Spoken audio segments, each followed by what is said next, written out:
I am not here to tell you to save the planet. I'm not here to lecture you or anybody else about climate change, carbon footprints, or why we should feel bad about enjoying scuba diving. I'm here because something that we feel used to work doesn't anymore. And yeah, it's frustrating as hell. Like finding your favourite fishing spot has been turned into a ghost town. And instead of arguing about why that may have happened, we've decided to focus on something far more useful, trying to fix it properly.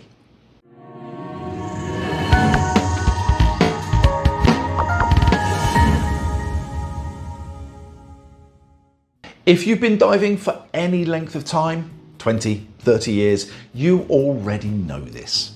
Some reefs just don't look as good as they used to. Not everywhere, but in enough places that it's hard to ignore. Reefs used to do 3 jobs very well. They provided structure, they supported fish life, and crucially, they regenerated themselves. In many locations now, that loop is broken. We've had bleaching events, storm damage, anchor damage, heavier diver pressure. Whatever the culprit, it's like a chain breaking on your boat winch. Doesn't matter how it snapped, it just stops working. Whatever combination of factors you want to point to, the outcome is the same.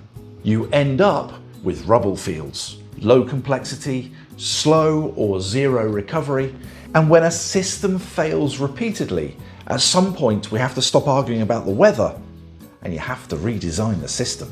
So for me, here's the key mindset shift, and this matters. Coral isn't decoration, it's infrastructure. It's load-bearing structure. If reefs were buildings, coral wouldn't be the paintwork. It would be the steel, the beams, the framework that everything else relies on. Fish don't turn up because the reef is pretty. They turn up because it provides shelter, it provides food and complexity. Remove the structure and the rest collapses, surprisingly quickly. I've seen it firsthand. Dive sites that went from thriving hubs to barren wastelands faster than a bad investment tanks. We see it in patches here. First, storm damage, then 2 years of bleaching, and have transformed once vibrant reef sections into this. So if you want reefs to recover, you don't start with slogans. You start with structure. And that's where Acropora cervicornis turns up. Staghorn coral to most of us. This stuff is a workhorse. It grows fast, it builds structure quickly, and once it's established, other species move in. Think of it as the scaffolding. You wouldn't rebuild your house by carefully placing ornaments first. No, you'd put up a frame. Acropora does that job underwater.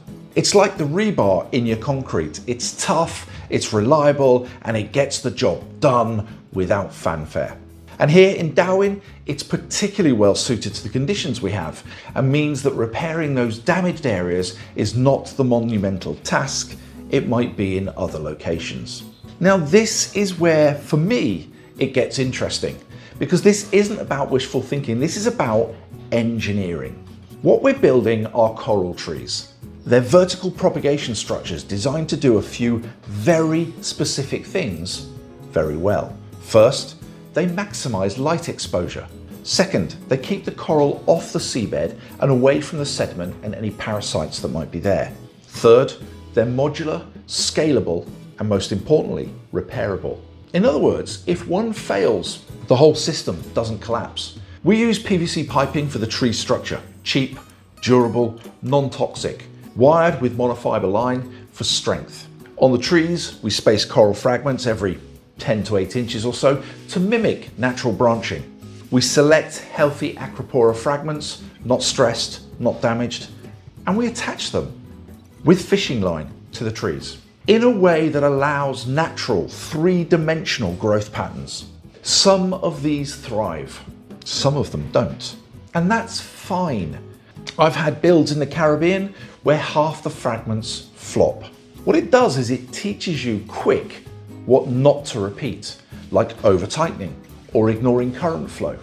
See, engineering isn't about perfection, it's about improving the success rate. If 60% survive and grow, well, we learn from that. We can then learn to push to 70 or 80% or even better. And this is iterative, it's not sentimental. Once the coral has matured on the trees, the next phase is deployment. Again, this isn't random. We select sites based on depth, current, exposure, and existing reef health. We anchor them with rebar, spiders, or stakes. Nothing fancy, but solid enough to withstand moderate surge. The idea isn't to drop coral and hope. It's to transplant it to where it has the highest chance of becoming self-sustaining. Once deployed, something interesting happens. Fish return, biodiversity increases, structural complexity improves, but not overnight, not magically, but measurably. And that's the point. Success here isn't this looks nice on Instagram. Success is coral growth, fish density, and long-term survival. We've tracked sites where fish counts doubled in 12 months. Real numbers, not feel-good fluff. Those are the kind of outcomes we all hope for. And here's where this becomes very simple. A dead reef is a one-time dive. You tick the box, you move on, and I can't sell that to people. Or at least if I do, I don't ever get them to come back. A recovering reef is something you come back to. It's better diving, it's better experience, and frankly, it's better business.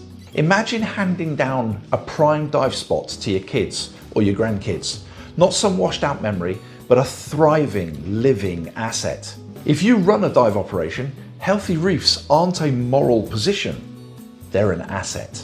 And this is the part some people don't like, but it needs to be said. If you take people diving on a reef, you own part of the outcome. Ownership comes with responsibility, whether we like it or not. Look, I've skipped maintenance on gear before, we all have, and every time it ends up biting us in the ass. So this isn't about activism, this is about accountability. We use these reefs, we profit from them, so we take responsibility for maintaining them.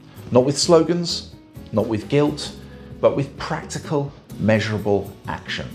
So don't get me wrong, this video is not about saving the planet. It's about fixing what we use, so it's still there tomorrow. And that's why we're working with Reef Buddy Philippines. That's why we're building coral trees.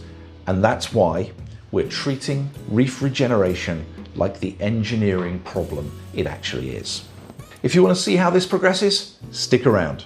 There's a lot more to come. Thanks for joining us on this video. It's a tough subject for some of us to talk about, I accept, and it's one that many of us don't have that much interest in. I know that, I've seen the stats.